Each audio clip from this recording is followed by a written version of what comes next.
Frank Darris. What happens to injured professional athletes? It's a tough situation. As I look at these guys sitting across my desk, we're walking right into my wheelhouse, whether it's football, baseball, WWF wrestlers, golfers, tennis players. Especially with football, we've had a spotlight, and we've really put the headlight on concussion and the concussion settlement, whether it was enough, how these guys are looking at long-term injuries that don't show up immediately after their projected 3.5 years in the NFL. And think about it, you're 20 years old, 21 years old, you got a 3.5-year window to play professional football to be able to create a financial landscape for you, your family, your kids. And at 20 years old, you're asked to make a decision about whether you're going to buy a policy for $30,000 to protect a career-ending injury or that NCAA high draft potential pick who says, gee whiz, I need slot protection, I'm a protected first rounder, and what if I make a, political statement? What if I have a drug involvement? What about a drunk arrest or a public relations goof?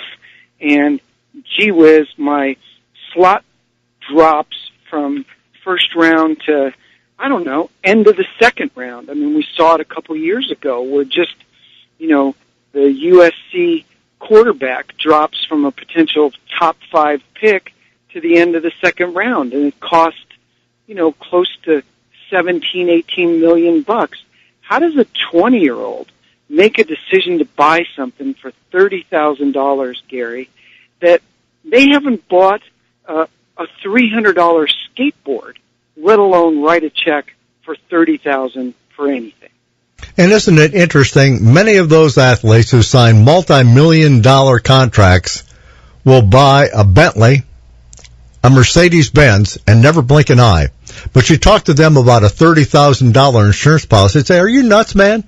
Yeah, and, the difficult part is that your handlers, your people, your agent, everybody got you to step up and buy a $10 million career-ending injury policy. Well, if that was the end of the story, and he really did have a career-ending injury, something that, he's permanently, totally, irrevocably prevented from playing professional football, do you think that Lloyd's of London or Houston Casualty, two of the primary carriers that are out there writing this coverage, is just going to look at a claim form, accept the fact that this gentleman probably can't play anymore, and write a $10 million check?